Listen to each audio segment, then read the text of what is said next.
Radio Rahim here in England with Abel Sanchez. Obviously this week we're here for Joe Joyce, but there's so much going on in the boxing world, so much happening in your stable in particular. Is Joe Joyce like one of these fighters where you start him young and really guide him the whole way? Is he like a favorite of yours?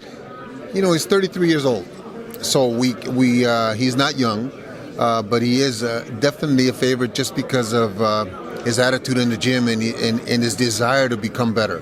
We're taking on a very, very tough guy in Werner versus Vern, but we feel, the management team and myself feel that he's ready for that step, and by the end of this year, hopefully he'll be at the elite level. Now, he's only got 7 fights, but in the heavyweight division, it doesn't take a lot of fights to make a lot of noise. But as an athlete goes, especially in a sport as punishing as this, how close do you think he is really to a heavyweight title shot? How long does it take for a heavyweight to develop into those kind of ranks? Well, I don't think people know that Joe Joyce is probably one of the most decorated amateurs here in the UK, amateurs. So I believe that in 4 fights, he'll be ready for the elite guys. We have some very important fights coming up in the heavyweight division, which will thin out the ranks. We'll find out very soon who the champions are going to be, and before the end of the year, Joe will be in the mix. I mean, we know Demetrius Andrade is a former heavyweight champion. He's got a lot of experience, not all of it impressive, but quite a bit of experience. Where do the challenges lie for Joe? Experience. That's the big challenge. He's got extremely fast hands. He can pop, as we saw against Errol. So we're looking to be facing the guy that fought Errol, that stopped Errol, and we're sure we're going to face the guy that fought Stavern in that 12-round decision. Fought Deontay Wilder in that 12-round decision. Well, speaking of Deontay Wilder, I mean, Joe Joyce is already bringing up, title shots with Joshua and possibly Wilder.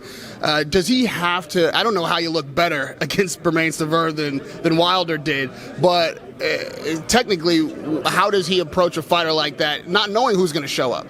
You know, the heavyweight division is finally coming into some notoriety with Tyson and with Deontay fighting that great fight the other couple months ago.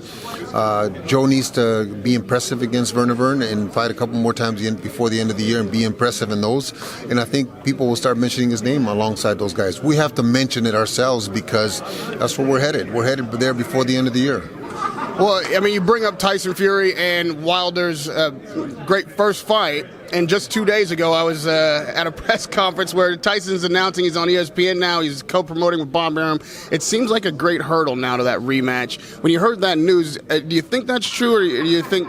No, I don't think that's true. I think that now that HBO is out of it and HBO alienating so many possible matchups because of the way they didn't want to work with anybody. I think that these promoters and these networks understand that they have to work with each other. I think the fights are out there for the fans to see and for them to make. The fans want to see that fight, and it may not be in May as they had planned, and it may be in September, but it's going to happen. But I think that the networks are going to start working together, and it's good for boxing, it's good for the heavyweight division, and I think it's good for the weights below because they're putting the influx of money coming into it is going to allow us to put those great fights on. When it does happen, assuming that you're correct, obviously it was a draw the first time, there's arguments on both sides. How do you think that fight shakes out? Well, I did BBC radio that night, and I had a 115-111 for Tyson Fury. I thought that Tyson Fury controlled the fight. He made a mistake in the last round, but I feel that Tyson is the one that's going to have the advantage in the rematch. Deontay is going to have to figure out how to control that weight, be a little heavier maybe to control Tyson's weight. I think that was the problem for me was the weight Tyson had over him. But it's going to be another great fight. I think that both guys have something to prove, but I think Tyson will win again. Knowing that you're a doctor and I'm a fledgling scientist, the science of boxing says in a rematch the boxer gets better and the puncher chases the knockout more, which usually advantages the boxer. You think that's a true theory? No, I think that Deontay made a mistake and he's going to realize it. I think Jay and Mark, Tyson made a mistake. No, Deontay made a mistake in trying to look for the knockout. I think that Mark and Jay will figure out a game plan where he's not looking for that one punch. He has a great right hand, but Tyson is hard to hit. So I think that Deontay will fight a little different fight, even though he still will chase the knockout. But Tyson being bigger and Tyson being as mobile as he is for a big man, I think we'll be able to eke out a decision. Well, famously, Deontay Wilder said, "Skills don't pay the bills." So what kind of adjustments does a fighter like that make to beat a boxer like Fury? Well, he just has to set it up a little better. Ray Charles could see that Deontay, everybody in the building and Ray Charles could see that he was looking for a knockout that night. He just has to set it up a little better. He has to make sure that he's not looking for the first or second punch, and he's looking for the third one.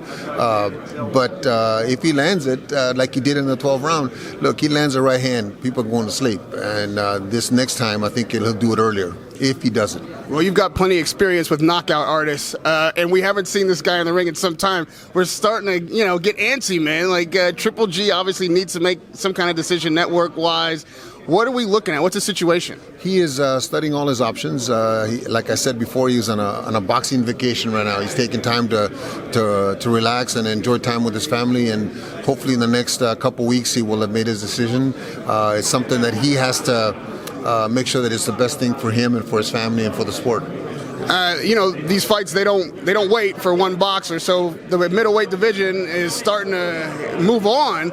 Where does he jump in? Like, ideally, where does he jump in? As you keep asking and everybody else is asking, I'm sure there'll be a spot for him whenever he decides. We saw that Billy Joe Saunders is moving up to 68. He's going to chase a title there. He already had been stripped of his title, so I know Triple G wants those belts back. Is it you knowing better than anyone, I suppose, is that still like in his heart? Is it still really important to him to have those championship belts back, or has he been disillusioned by what he's experienced from the judges in the ring? It's not a matter of disillusion. I think that the sport itself and the way the organizations function, it's almost impossible to, at this stage of his career, to go back and search for the 4 belts. But there's a lot of great fights out there that can be made. There's a lot of fights that the public wants to see. And once he decides who he's going to go with, then that'll be announced. It's hard really to say who he's going to fight, because we don't know what the landscape will be when he decides. A fight that is fairly soon is Canelo's and Jacobs, fighters that you've faced both with Triple G. Knowing what you know about those fighters and the matchups that you've had against them, how do you think that fight comes and shakes out? Canelo should win, but Jacobs is a heck of a fighter. I think that Canelo's hand speed and his boxing ability will keep Jacobs at bay, but I wouldn't put it past him that Jacobs can decision him. The problem is that they're fighting in Vegas, and Danny already knows there's 3 points down going into Vegas, so he's going to have to work very hard to win a decision, but it's possible. It sounded like Billy Joe said the same thing to me yesterday. He said you got to knock the guy out for 2 minutes to get a draw, which obviously he was joking somewhat, but referring to what people are seeing as a real established bias for Canelo.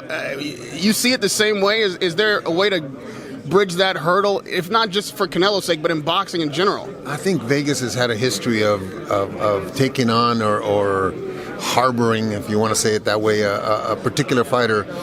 It was Chavez at the beginning that I can remember. Then it was Floyd. Now it's Canelo. It's just, for some reason, they bring money into the city, and it's important.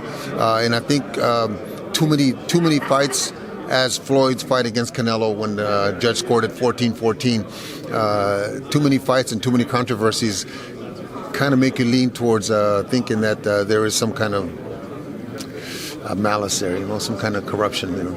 There's debates online all the time, and obviously it's part of my job to follow them. One of the big ones is Jacobs' fight versus Triple G versus the second fight with Canelo. Who really deserved a draw, who deserved to win. A lot of people think Jacobs actually gave Triple G the better of the 2 fights. How do you feel? In the history of boxing, I don't think there's ever been a decision that's been reversed. So as long as it's in the record books that Gennady won, that's who won.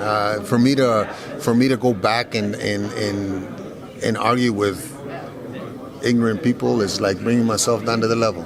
Well, that wasn't really the question, but that's interesting. What I meant was, as a trainer, being in the corner, who did you feel like gave Triple G the tougher of the two fights, Canelo or Jacobs? I think that they both gave Gennady a tough fight. I think at that level, all the fights are tough. They both have their pluses and they both have their minuses. He was able to knock Jacobs down in the fourth. He wasn't able to connect a good shot with Canelo and knock him down. So because of that, I would say that maybe Canelo fought the better fight.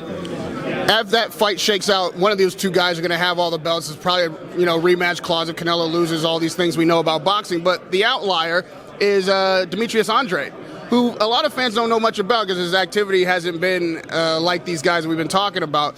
I'm certain that you know a bit about him. How do you think, because that could be where Triple G finds his first fight, how do you think about the talent of Andrade and how does he match up against Triple G? Very talented fighter.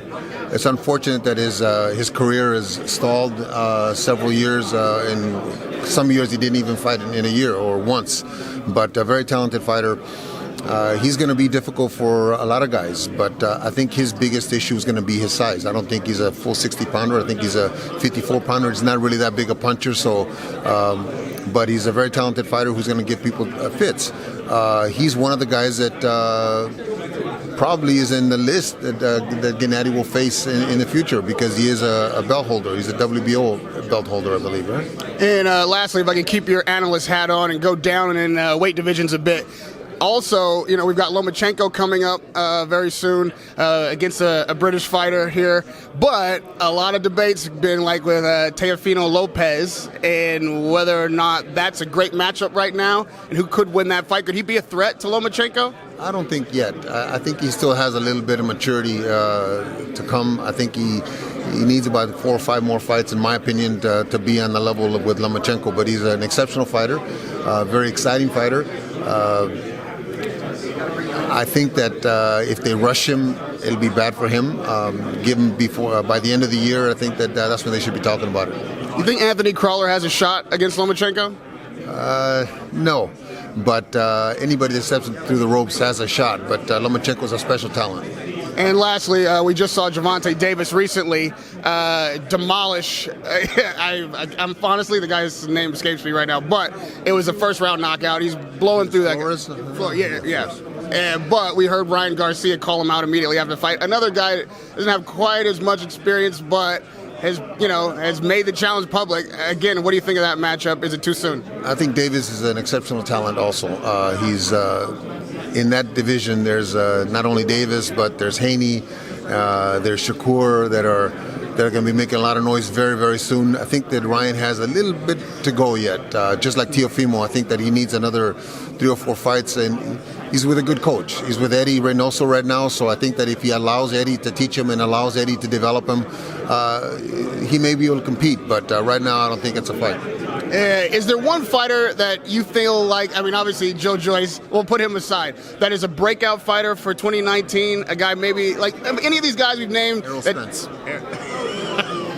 You want to think about it? No.